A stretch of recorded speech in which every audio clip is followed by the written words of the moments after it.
Kailangan natin palitan yung bearing ng kanyang torque drive dahil maingay na. Pagka ganyan ingay mga boss, matik yan torque drive. At nga, papakita namin sa inyo mamaya. Tika. Yan. Nakikinig nyo naman. Anong tunog? Paano?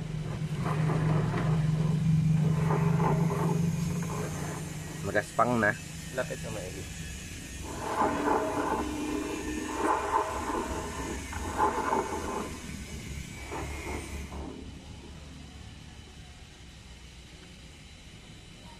Ang maingay doon mga boss ay ito, bearing na to. Yan, tatanggalin natin. Yan. Ito. Meron kami ditong stock kaya pinakita ko na rin sa inyo na ito yon. Yan ha.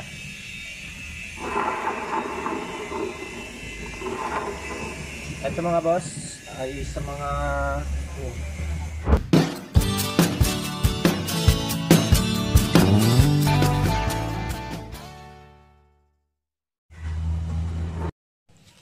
So, eto na mga boss. Babaklasin na. Basawa ka mga boss ng kapiraso.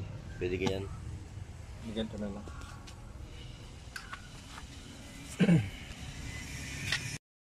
Ito ay Mio Sporty. Anong modelo nga to? Amore. Mio Amore. Tingnan muna natin yung mukha. At baka mamaya ay meron dito mga beginner na katulad din na ganito ang motor. Para magkaroon kayo ng idea kung paano malalaman kung anong sira ng inyong motor pagka tumunog ng ganito. Sige, ikutin mo. Yan. Saka.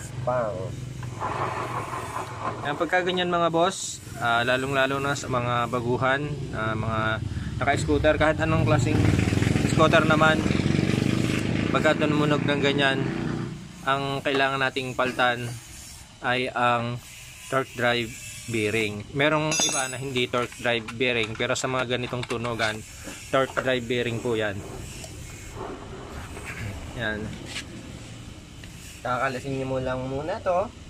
At yun na nga, siyempre kakalasin muna nyo yung mga cover para makita nyo yung loob. At saka nga pala, sa mga bago nga pala dyan, ito, kapag magbabaklas kayo ng ganito, kakalasin nyo to. Itong kanyang putres. Itong putres niya sa likod. Kapag stock pa ang inyong motor. Pero kapag hindi na, hindi nyo na kailangan kalasin. Wala na yung putres na yan. Yung iba kasi wala na, tanggal na to. Okay. Okay. Yan. Sa babaklasin nyo muna kasi hindi nyo may lalabas tong crankcase na nakakabit pa yun. Iilag nyo lang naman. Isang tornilyo lang naman ang kailangan yung baklasin para maiilag nyo lang at may labas nyo lang ayos yung kanyang crankcase. Yan. Wala tayong 12. Nasaan ang 12? Yan, 12. Isang tornilyo lang mga boss dito sa mga ibaba.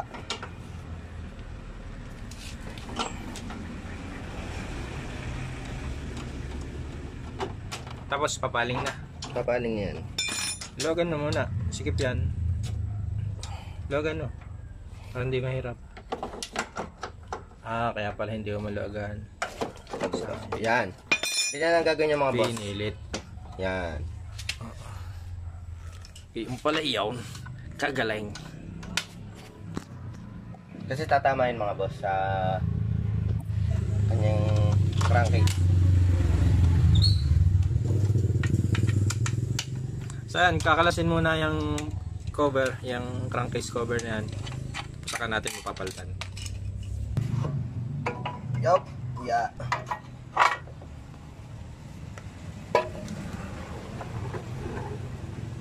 Yun, isa pa din. Ay, kalog na din pala yung bearing na ano yan. Ayo. Kalog na din yung bearing ano.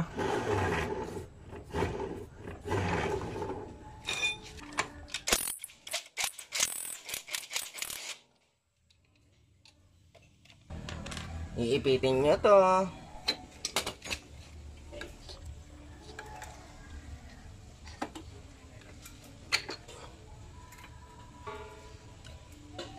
Aray. Ito na yan. So, ito pa.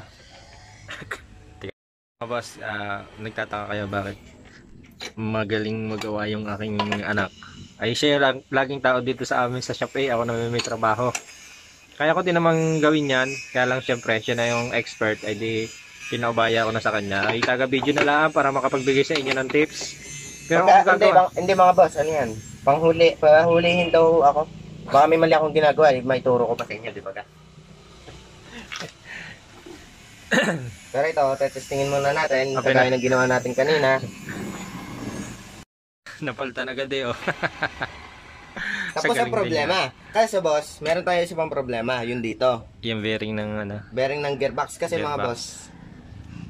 Yun nga, gaya ng sa nakita nyo, may tama na rin talaga siya. Meron. Palitin na talaga. Yan. Ito mga boss, oh. Yan, palitin na yan. Madali lang naman palitan yan. Yes. Kakalasin mo lang yan tapos hugot. Basic lang yung magbakalas na. Pwedeng tukulin yan ano?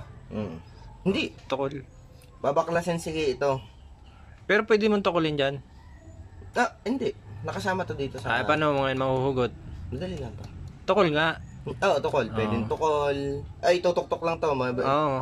Kaya nga, hindi mo kailangan ng puller. Ganang yung puller dito sa bearing nito. Yung mga puller Kailangan dito. ng puller niyan. Hindi So, ko yun lang. Yun mga boss. Itong video ito ay kung paano natin malalaman Kung anong tama. kung anong sira pagka gano'n na ang ingay. Now, yun. Torque drive bearing po ang sira nito. Kaya siya ay kailangan ng palitan. So, hanggang dito na lamang ang video ito.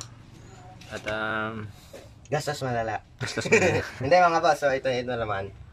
Ito naman kumbaga sa kanya din, sa may-ari din ito. So, maganda lang din at meron tayo. Bago natin siya palitan, alam na natin. Oo. Kasi kung ito pa rin, wala siyang tunog. Wala. Pero, Susunod na yan. so, hindi natin pwede, kasi mga boss, hindi natin gagalawin yung nasa loob nito. Ang tendency naman nun, masisira din ulit. No, yung loob naman. Logi, ano lang, parang, wala, yung lang, sisa.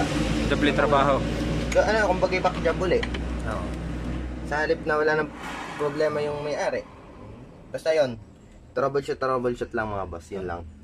So, okay.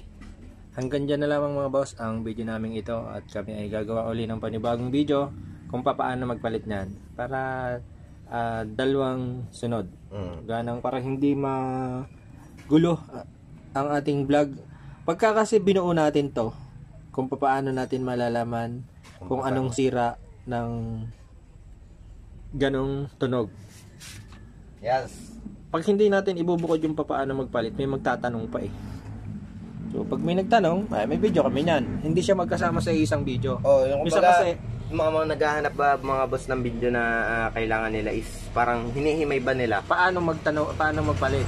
Paano magpalit, paano mag-check. Oo. So itong video naman na to, paano natin may check? Paano mag-check? Yes. Yung susunod natin, paano magpalit? Yon. Para pag sa inyo mga boss, pag may katanungan kayo na comment down below lang kayo para masagot namin at magawa namin ng video para sa inyo. Tama. Pwede ng vlogger to. Tamad lang mag-vlog. So hanggang dito na lang mga boss. Endingan mo na. So dito ko natatapusin to mga boss. Na lang tayo sa next video. Focus na tayo. Tapusan natin. Naipakita na namin sa inyo kung paano mag-troubleshoot. Yun. Bye.